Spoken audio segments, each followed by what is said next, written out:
how to carry these things to the next station, which is around there. I have to get... What is the order again?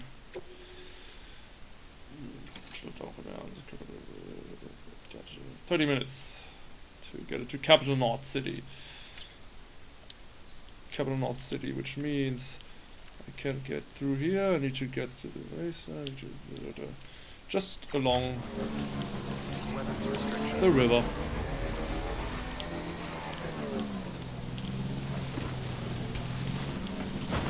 Oh, come on.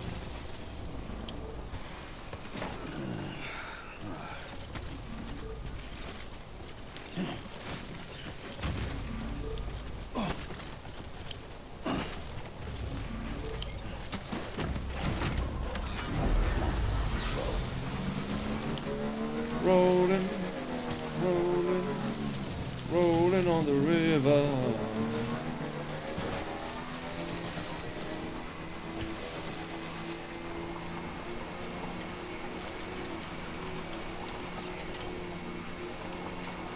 So how many bridges are there anyway?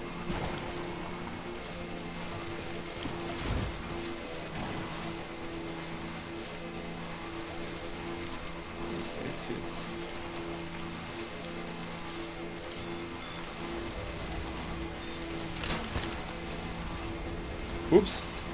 Sorry.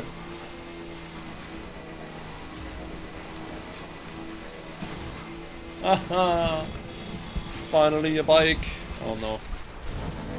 I need to get some place to hide.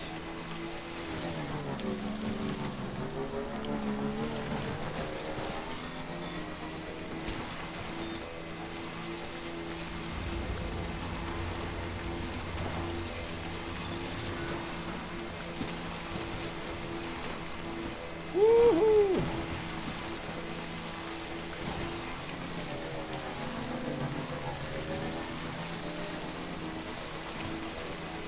It's okay, it's raining. Bye! I'm much faster than you anyway! Ah! Got him!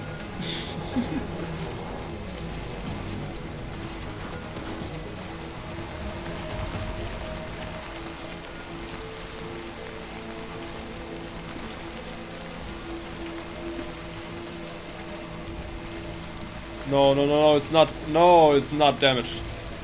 No, no, no, no, no, no, no, no.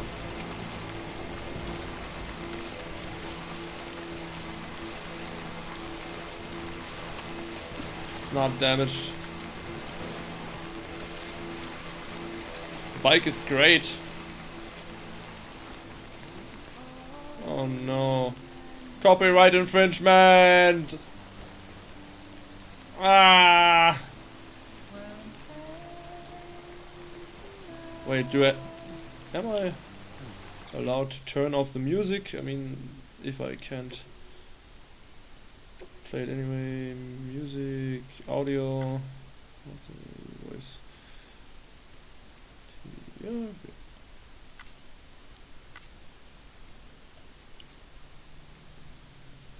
Great. No actual settings.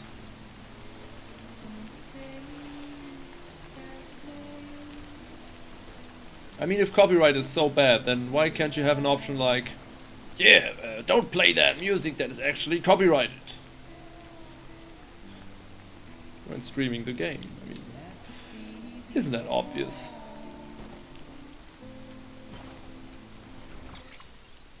It's so much faster. Jeez. But hurry, I don't want my trike to be destroyed by rain.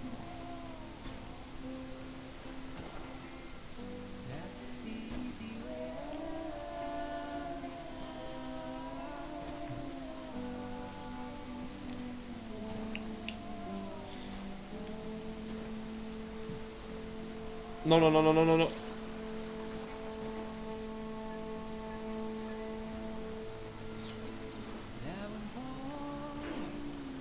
Okay. Okay, okay, okay.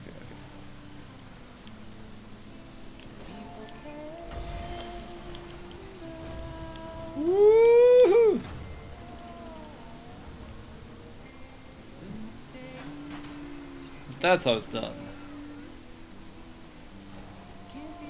What do you mean on power grid?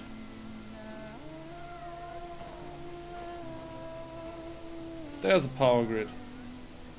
Battery.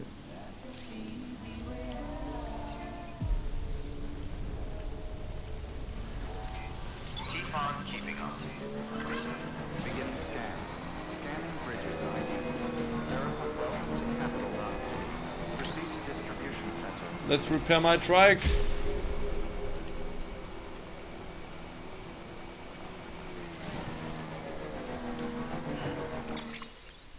Oh, right.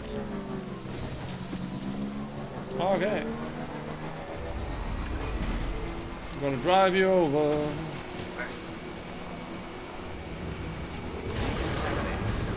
All clear.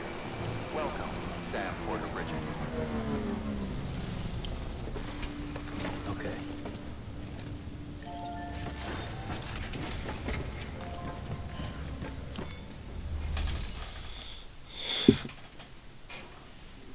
First, deliver your cargo.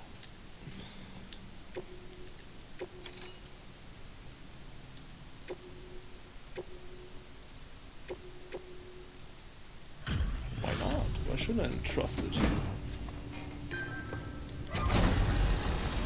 Yeah, it's okay.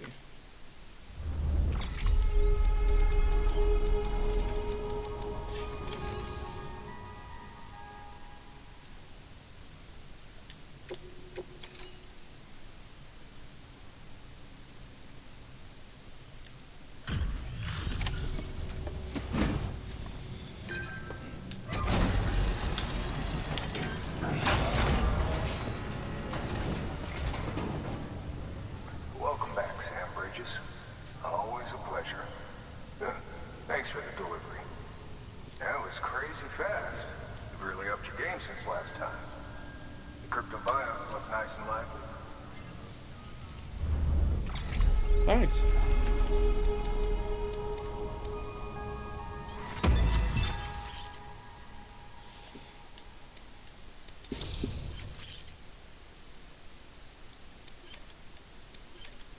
I have to take a look at those interviews.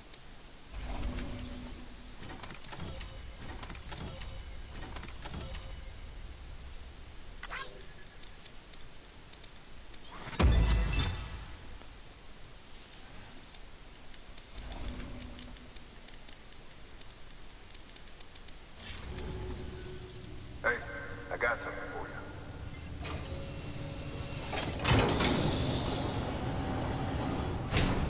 A hat. Are you fucking kidding me?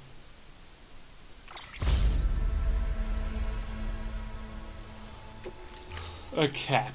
Okay, safe travels. There's something different about you. Can't quite put my finger on what. But I swear, I'm not imagining it. I'm impressed, Sam. You've brought pretty much the entire region together. But the further west you head, the more you're going to have to deal with BTs.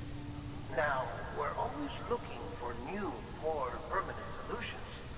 And we know your blood has a measurable effect on them.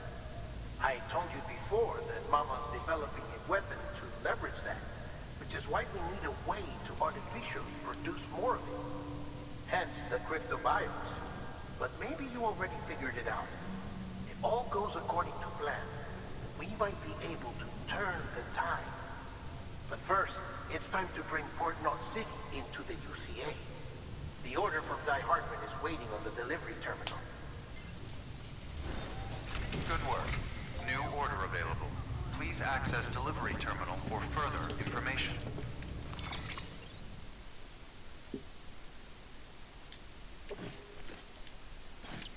Oh. It's already delivered.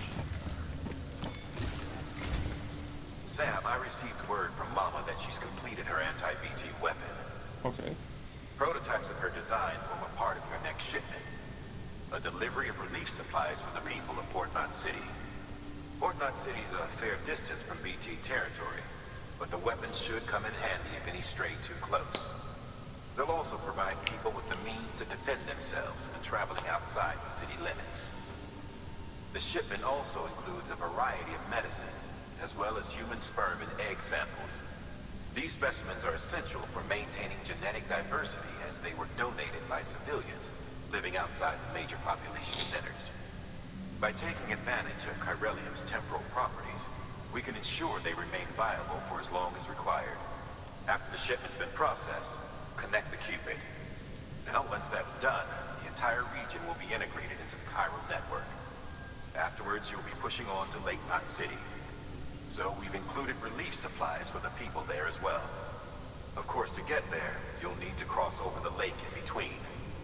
Details on that will be in a second order you'll need to accept then. Without a doubt, this will be your longest run for us to date. Make sure you've got everything you need. Yeah, I want my trike to be repaired, god damn it.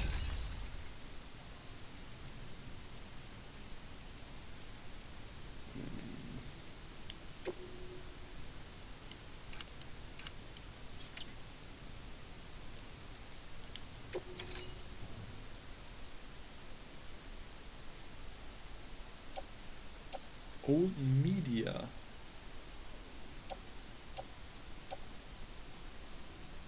Ah, right.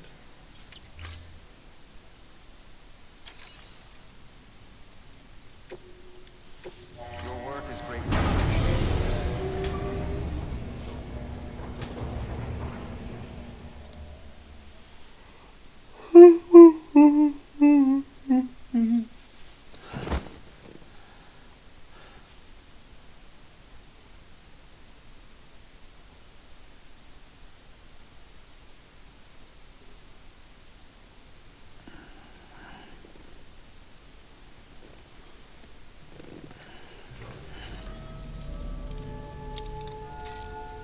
Good morning, Sam.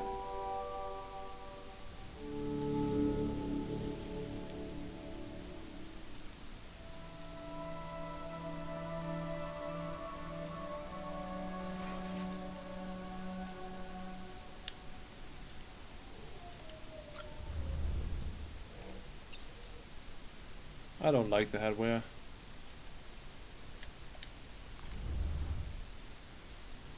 But let's take a look at the interviews. At least that seems interesting. Mules and drones syndrome. British's primary objective is to rebuild America, and in order to rebuild, one of our main tasks is to reconnect cities and other settlements by re-establishing a delivery network. Back before the Death Stranding, the comms and delivery networks were what held society together. The whole thing was automated. AI managed deliveries carried out by drone. The belief was that taking people out of the equation would revolutionize the entire system, but things didn't quite pan out the way. All the people put out of work by machines who got caught up again convinced themselves society couldn't survive without them, and that brought on a whole new disorder. Delivery dependence syndrome, they called it. Interesting. Logistics, but that's almost never because of real shortages. Usually the problem is logistics. War and famine have been inescapable parts of human life since the rise of our species.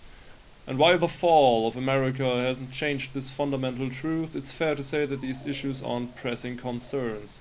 Can you remember the last time you heard of a prepper dying of starvation, much less someone in an odd city? No one's fighting over water or oil or anything else, which isn't to say that people don't occasionally run out of supplies. But that's almost never because of a real shortage. It's usually a problem with logistics. In fact, it was to address such problems that the president created bridges and developed the chiral network. So yeah, no one's that desperate. Everybody's got enough for themselves, which is what's led to the real problem. It's all too easy for people to become isolated from another and eventually forget that others even exist. People are free to live for themselves for the moment without a care for the future. The president understood this better than anyone, and I know just how much it pained her. Bridge babies. So that's the official name for BBs, or what? Look, I'm kind of new here at Bridges, so I don't know if any of these this will be useful to you, still I'm happy to talk about BBs if that's what you want. They call me Deadman on account of my familiarity with the dead. Get it? We've always been on good terms, you see. Used to have regular little chats back when I worked on in the morgue. Anyway, that's all the reason I work on BB maintenance and research. To learn more about those who are no longer with us. But I digress. Fact is, BBs were already being issued to our force in the field before I joined the bridges. Blah blah blah blah, which isn't to say that we have any idea how they work, not how they can detect BTs or how they can connect this world to the other side. Great, no idea. Timefall! Timefall was first recorded when the Death Stranding occurred, and despite all the years that have passed since then, we are no closer to understanding how or why it accelerates the passage of time for the objects and organisms it touches, or why it immediately turns to ordinary water having done so. Some researchers have gone as far as to posit this process as stealing time. As for why timefall is observed only in certain places, all that we know for certain is that it is somehow affected by local chiral concentrations. This is merely a hunch, but something in me suspects that the Death Stranding may have warped our perception of the passage of time. Not that that's necessarily a bad thing, you understand. We humans can conceive of our own deaths and even of the possibility of a place beyond death. Yes? What? We have the capacity to conceptualize the future on evolutionary advantage which aided our development as a species. Well, what if Timefall has given us a new, supercharged version of this essential ability, one that will take us to the next stage of our evolution? Perhaps we wouldn't need to hole ourselves up in the North cities. Perhaps in time, the Death Stranding will come to be seen as the phenomenon that saves our species. Exciting thoughts, I'm sure you agree. I for one can't wait to set out on our journey. Who knows what awaits us. The Egyptians believed that we humans were composed of two elements, the Ha and the Ka, the body and the soul. Various texts expound upon their nature in detail, but perhaps it is simplest to conceive of them as follows. The soul is that which joins with the child in the womb and gives life to the body. It is also that which departs the body upon death. Ergo, the body is simply a vessel. Should the soul return to it, it will live again. This is precisely what is observed in near-death experiences. A soul separated, albeit briefly, from its body. The Egyptians believed death to not be an instantaneous change of state, but a process by which the soul moves from one realm to another. But this process itself is changed thanks to the Death Stranding. In the normal order of things, when death occurs, the soul vacates the body and passes into the seam. From there it transitions to the beach and only then onto the world of the dead. But after the stranding, a soul that has already made its journey to the beach may attempt to return to its body in this world. It was hard to believe at first, but the process of necrosis provided proof of this phenomenon that was difficult to deny. This is why it is imperative that we burn the bodies of the dead. The body must be destroyed to sever the link with the soul. Only then will the soul be free to journey to the world beyond. Interesting. Chiral symmetry. The word chiral comes from the Greek chir, meaning hand. Compare your left with your right. They seem similar in both size and shape, yes? Now face your palms away from you and place one hand over the other. Their shapes do not overlap exactly, but place your palms together and voila, a match. It is as if one hand is the mirror image of the other. But again, if you were to actually compare the mirror image of your hand to itself, you would see that the two are not identical. This is the essence of chirality, the state in which a mirror image of the shape does not match the original. It has been theorized that BTs are mirror images of ourselves.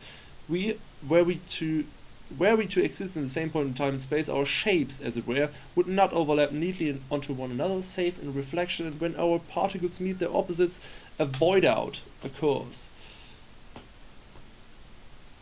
The new form of communication we have devised utilizes beaches, which are akin to mirrors reflecting this world and the other, hence the term chiral network.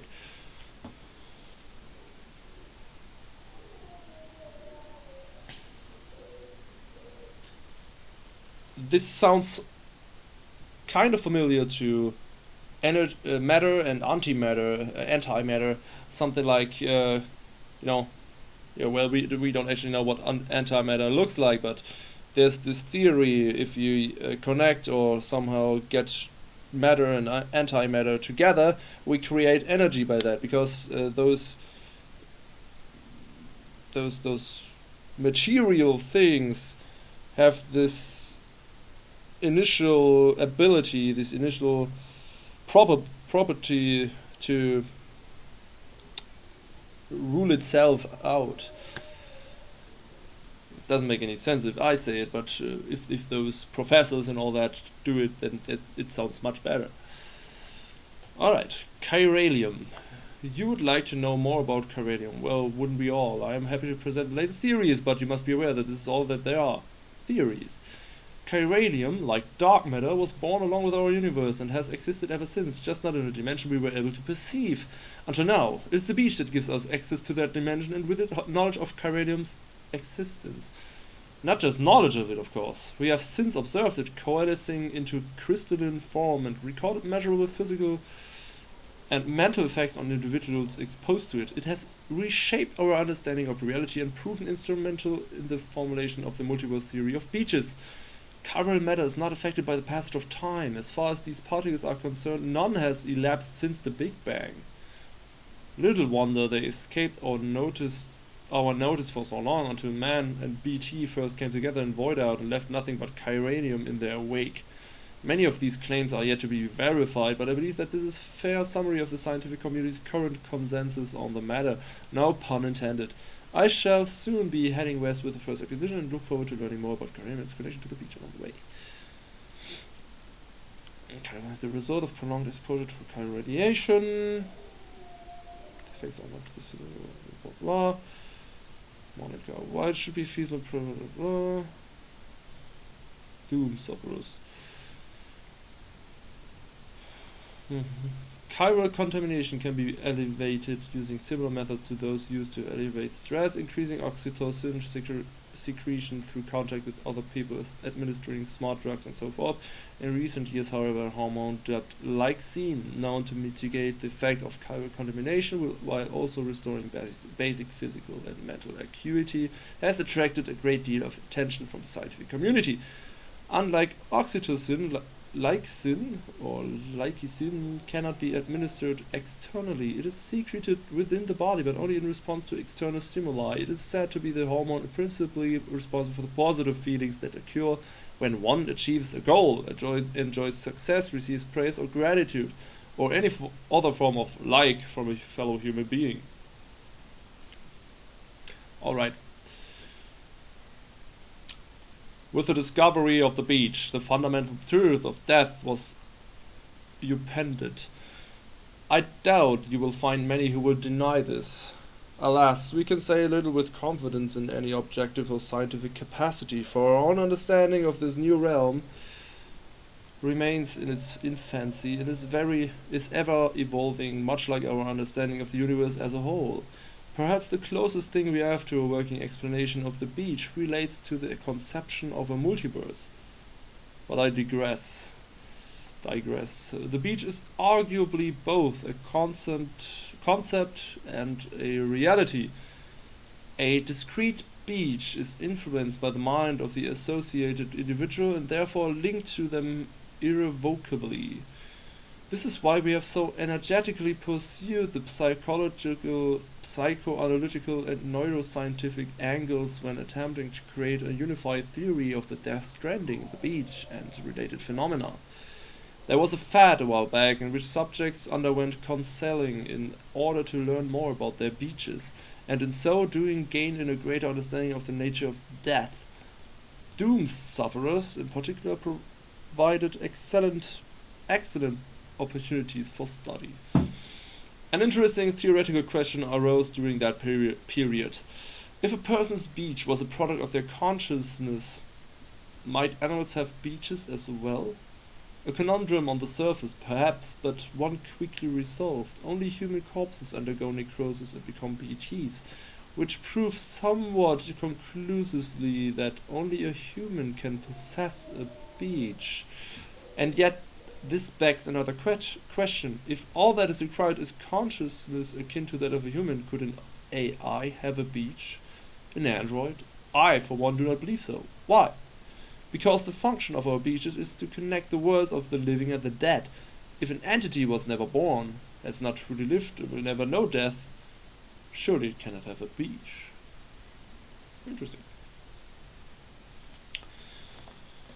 And Trillians would have been to die. It would seem reasonable to suggest that it was when he began to bury his dead, a practice which originated with the Neanderthals. Buddhahood, straight from life to Buddhahood, blah blah blah, death, death, death, death, double, double, evil, evil, so on. Life began in the oceans, and as it evolved, it graduated to the land. At least this is what was believed until recently. Recently. To creatures of the sea, the land is a harsh and unforgiving place. Given this, what could possibly have compelled these organisms to make such a drastic transition?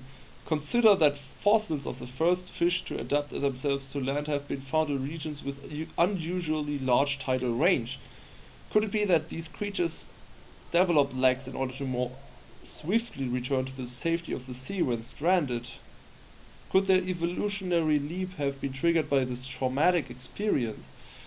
If so, could similar circumstances have shaped the evolution of the coral-like organisms that inhabit the sea and driven them to develop an ability to live between life and death, between time and timelessness? This coral is, after all, older than any organism of the land and hardy enough to have weathered the mass extinction of 540 million years ago. And it is a life form upon which many other organisms rely for survival. Bearing all this in mind, one could argue that the ability to survive in the sea is indicative of a profound evolutionary leap. Interesting. Beaches are reaching out to us. 2.4 million years ago, Homo habilis started to craft stone tools.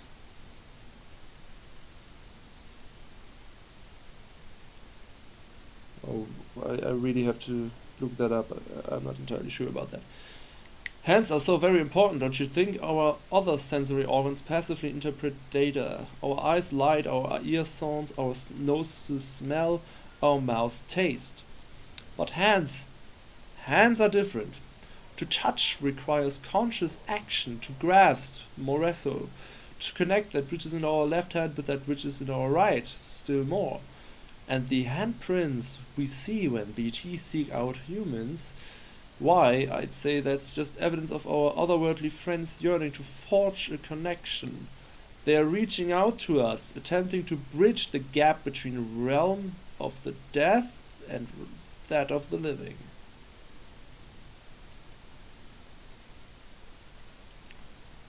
The chiral network doesn't seem to be that interesting. Cryptobiotes, we call these bugs cryptobiotes. They were recorded in reference books and databases back before the Death Stranding, but nobody ever thought to give them a proper classification, so cryptobiotes, they state. They are named for the process of cryptobiosis, which means hidden life. When environmental conditions get too harsh or resources too scarce, cryptobiotes can shut down their metabolic processes and enter an almost death-like state in order to survive. I knew those are those bastards who can actually survive in space without air, water, and of course food or something like that for millions of years.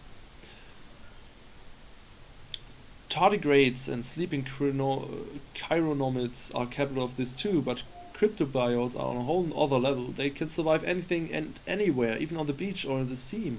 And they aren't capable of prolonging only their own lives. Humans who eat them acquire limited resistance to timefall too. You won't find them lying around just anywhere though. You need to know where to look. Not many people even knew they existed until recently. So next to no research has been done. But now that their beneficial properties have been recognized, I'm willing to bet they'll play an important role in helping us to understand the beach, the Death Stranding, and everything else. Okay, the last one. It's been about a year now since we came here with the rear guard. The first folks did us the favor of setting up the Kyou relay and patching things up before we arrived, so we are doing alright. Not so sure about everyone else though. Folks back home sound kinda freak out. We don't know what's going on in Central or Capital, let alone how Emily and the others who kept heading west are doing, but something doesn't feel right. What's more, a lot of the guys have developed some kind of agoraphobia, like the thought alone of going outside scares the shit out of them. See, the distro centers and way stations around these parts here aren't like the ones back east. They're much more isolated, out in the middle of nowhere, can't help but feel cut off from the world, and there's not a lot of staff on hand neither, which means you often have to do the work of 2 guys, which can make it that much lonelier too. And then you factor in the terrorism rumors. Also, is it just me or does it feel like there's more mules out there these days? Don't get me wrong, I know they're not that out to get us, all they want is our cargo, right? Well, that doesn't change the fact that they are not making our work any easier, especially since a lot of these guys used to be first-rate porters and could run rings around us if they hadn't, you know. Still, for now, the network systems are up and running and we are just holding out for the day when the second expedition comes through with a working Cupid. Till then, we'll keep things chugging along, that much we can do for bridges and country. Am I right? Pretty interesting. So the mules are actually workers.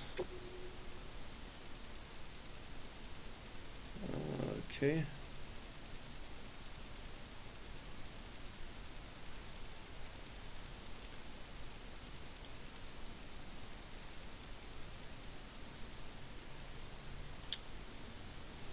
Okay. Soothing BB. Press L. Down.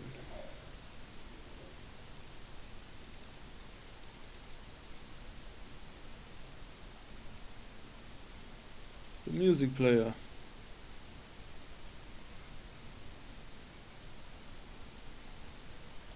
But only in the private room. Wait.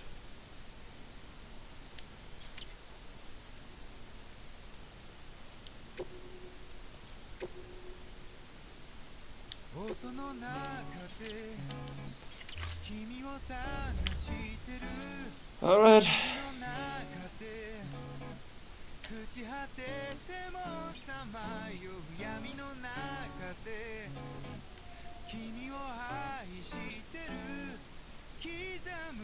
It's a great love song.